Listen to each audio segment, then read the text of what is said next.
안녕하세요. 송쌤의 영재놀이터의 송쌤입니다. 최근 우리 사회의 가장 큰 이슈 중 하나로 등장했던 만 5세 초등학교 입학정책 이슈는 정책 자체에 대한 문제점을 떠나 조기 교육에 대한 우리나라 학부모님들의 관심이 얼마나 높은지를 여실히 보여주었습니다. 한때는 학부모님들 사이에서 1, 2월생들의 조기 입학을 부러워하는 분위기도 있었습니다.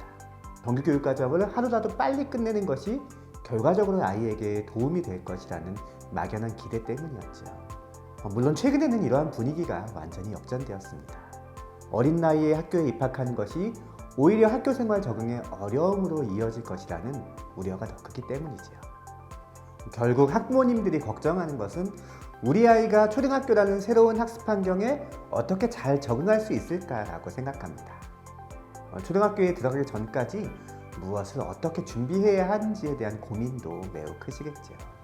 이에 오늘 사랑방에서는 제가 생각하는 초등학교 들어가기 전 반드시 훈련되었으면 하는 두 가지 학습 습관에 대해 이야기해 보도록 하겠습니다. 자, 그럼 지금부터 저와 함께 사랑방으로 들어가 보실까요?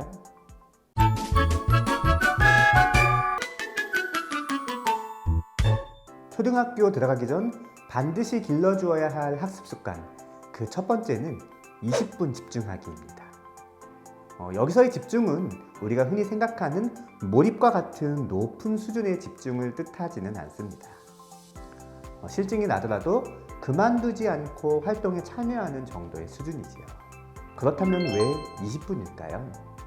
초등학교에 입학하면 아이들이 적응하기 힘들어하는 것 중 하나가 40분 단위의 수업입니다. 물론 유치원이나 어린이집에서 이보다 긴 시간을 학습했던 경험도 많겠죠. 하지만 이때의 학습은 초등학교처럼 고정된 학습은 아닙니다. 자유도가 상당히 높지요. 중간에 다른 활동으로 관심이 옮겨가도 큰 제재를 받지 않을 뿐더러 선생님도 이를 고려해서 아이들을 지도합니다. 하지만 초등학교는 다릅니다. 40분이라는 시간 내에 반드시 학습해야 할 구체적인 목표와 내용이 있지요. 그러므로 40분이라는 수업 시간에 아이가 온전히 참여하는 것이 매우 중요합니다. 그런데 아직 어린 아이들에게 40분 집중은 생각보다 어렵습니다. 수업의 구조를 자세히 들여다보면 처음 5분은 학습 목표에 대한 동기유발 및 환기, 마지막 10분에서 15분은 배운 내용에 대한 정리 및 확인으로 소요됩니다. 실제적인 본학습은 20에서 25분 정도이지요. 그러므로 아이가 20분 정도만 학습에 진지하게 참여할 수 있도록 습관을 들이는 것이 현실적입니다. 더군다나 수업의 도입부에 이루어지는 동기유발은 말 그대로 학습에 대한 동기를 키우기 위한 인상적인 활동 중심입니다. 일부러 집중이나 참여를 하기 위해 노력하지 않아도 저절로 집중할 수밖에 없는 활동이 제시되는 것이죠. 그러므로 취학 전 우리 아이가 어떤 하나의 활동에 20분 이상 실증 내지 않고 지속하는 모습을 보인다면 학교에서의 학습을 크게 걱정하실 필요는 없다고 생각합니다. 다만 여기서의 활동은 학습적인 부분이 조금이라도 가미되는 활동입니다. 유튜브를 30분 이상 집중해서 본다거나 모바일 게임을 1시간 이상 쉬지 않고 할 수 있는 것과는 다르다는 것이죠. 아마도 그림책 읽기나 블록, 퍼즐과 같은 놀이 혹은 동식물의 관찰과 같은 활동이 이에 해당될 수 있을 것으로 보입니다. 그렇다면 이러한 20분 집중은 어떻게 습관화가 가능할까요? 우선 아이가 가장 좋아하거나 관심이 있어 어렵지 않게 20분을 유지할 수 있는 활동부터 먼저 시작합니다. 공룡을 좋아하는 아이가 있다면 공룡 관련 그림책을 잡은 순간부터 손에서 놓는 순간까지를 한번 체크해 보는 것입니다. 아마 최근 가장 관심을 가지고 있는 분야이기 때문에 웬만하면 아이가 20분 이상 책을 보고 있을 것으로 보이는데요.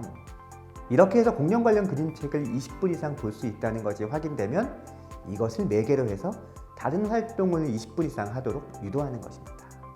가령 그림 맞추기 퍼즐을 20분 이상 하면 공룡 그림책을 원하는 만큼 보게 해주겠다는 식의 약속을 하는 것이죠.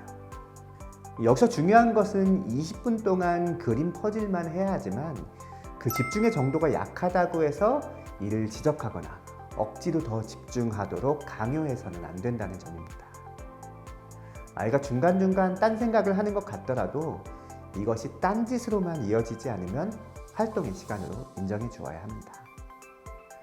초등학교에 들어가기 전 반드시 길러주어야 할 학습 습관 두 번째는 한 번 더 질문하기입니다.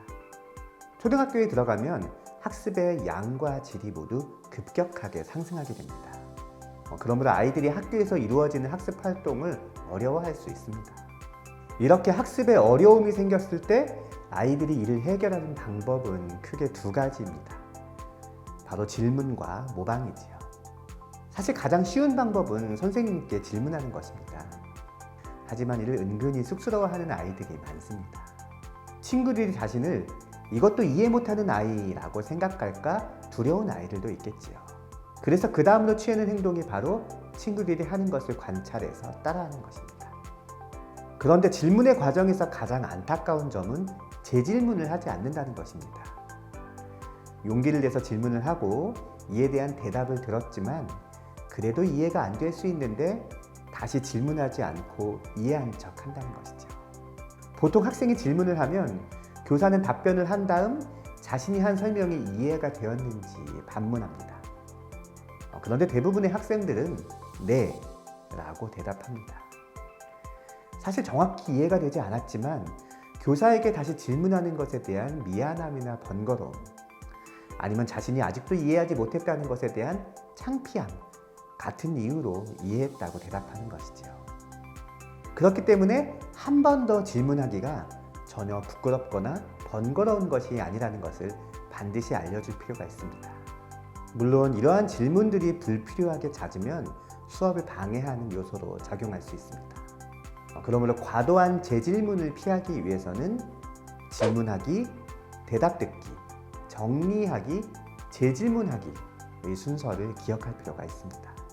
질문을 하고 이에 대한 대답을 들은 후 바로 재질문을 하기보다는 선생님의 대답을 듣고 자신이 잘 이해했는지 생각해보는 시간을 잠시라도 갖는 것이 중요한 것이죠. 예를 들어 볼까요? 선생님이 국어 시간에 이야기를 듣고 가장 인상적인 장면을 그림으로 그려보라는 과제를 내주었습니다. 인상적이라는 단어의 뜻을 잘 이해하지 못한 한 아이는 질문을 합니다. 선생님은 인상적이라는 단어의 뜻을 아이가 이해할 수 있는 수준에서 최대한 쉽게 설명합니다. 그런데 설명을 들었다고 해서 바로 이해가 되지는 않을 수 있습니다. 그렇다고 바로 다시 질문하기보다는 선생님의 대답을 나름 정리한 다음 이해한 만큼 다시 질문하는 것이 좋습니다. 이해가 안 되니 다시 설명해 주세요 보다는 이야기에서 가장 재미있었다고 생각하는 장면을 그리면 되나요? 라고 질문해야 된다는 것이지요. 한편 자녀가 초등학교에 입학할 즈음 많은 학부모님들은 입학 전 교육을 도대체 어디까지 시켜야 할지 고민하실 것 같습니다. 한글 읽고 쓰기는 다 해야 하는지, 구구단은 어디까지 외워야 하는지 고민이 되시겠죠. 결론부터 말씀드리면 기본적인 읽기와 쓰기 정도는 알고 입학하는 것이 좋습니다. 유치원이나 어린이집과 달리 초등학교부터는 교과서를 통해 학습이 이루어집니다. 그리고 교과서는 텍스트, 글을 통해 학습 내용 및 활동을 안내합니다. 물론 교사가 학습 내용과 활동을 자세히 설명하기는 하지만 기본적으로 학습은 교과서를 통해 이루어지죠. 그러므로 기본적인 읽기와 쓰기는 꼭 익히고 학교에 가는 것이 중요합니다. 만일 읽기와 쓰기를 모두 지도하기 어려운 상황이라면 쓰기보다는 읽기에, 좀 더 정확히 말하면 단순히 글자를 읽을 수 있는 정도가 아닌 글을 읽고 그 내용을 이해할 수 있는 수준은 도달해야 할 것입니다. 구구단 같은 경우는 2학년 이후에 배우는 곱셈과 연결되는 개념이기 때문에 취학 전 반드시 외울 필요는 없다고 생각됩니다.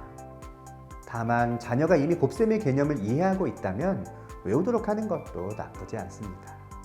구구단을 외우는 행위 자체가 중요한 것이 아니라 곱셈에 대한 개념의 이해가 먼저라는 것만 기억해 주세요.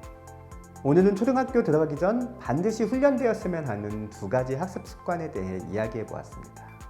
오늘 소개해드린 20분 집중하기와 한 번 더 질문하기의 습관만 잘 형성되어 있다면 굳이 선행학습을 시키지 않아도 1학년 수준의 학습을 무리 없이 잘 소화할 수 있을 것으로 보입니다. 오히려 이러한 습관이 형성되어 있지 않은 상태에서 시키는 무조건적인 선행이야말로 아이의 자연스러운 학습을 방해하는 요소임을 잊지 않으셨으면 합니다. 오늘의 사랑방은 여기까지입니다. 다음 시간에도 학부모님들이 공감하실 수 있는 좋은 이야기로 찾아뵙겠습니다.